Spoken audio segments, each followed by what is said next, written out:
بسم اللہ الرحمن الرحیم۔ حضرت مقداد بن اسود رضی اللہ تعالی عنہ بیان کرتے ہیں، میں نے رسول اللہ صلی اللہ علیہ وسلم کو فرماتے ہوئے سنا، سعادت مند شخص وہ ہے جو فتنوں سے بچا لیا گیا، سعادت مند شخص وہ ہے جو فتنوں سے بچا لیا گیا، بے شک سعادت مند شخص وہ ہے جو فتنوں سے بچا لیا گیا، اور جو شخص ان سے آزمایا گیا اور اس نے صبر کیا تو اس کے لیے خوشخبری ہے۔ مشکوٰۃ المصابیح حدیث نمبر 5405۔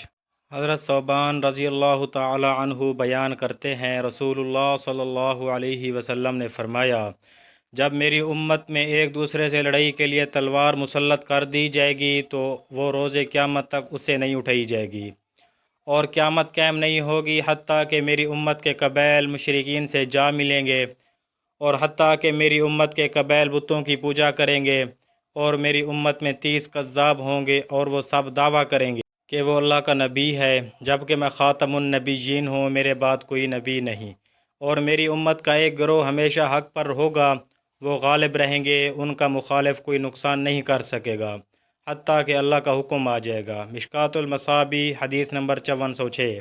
حضرت عبداللہ بن مسعود رضی اللہ تعالی عنہ نبی کریم صلی اللہ علیہ وسلم سے روایت کرتے ہیں، آپ صلی اللہ علیہ وسلم نے فرمایا، اسلام کی چکی 35 یا 36 یا 37 برس تک نظام کے تحت چلتی رہے گی۔ اگر انہوں نے اختلاف کیا اور دین کو بے وقت سمجھ کر ہلاکت کو اختیار کیا تو پھر ان کا راہ وہی ہے جو ہلاک ہوئے، جیسے سابقہ امتیں ہیں۔ اگر ان کے لیے ان کا دین قائم رہا تو وہ ان کے لیے 70 سال تک رہے گا۔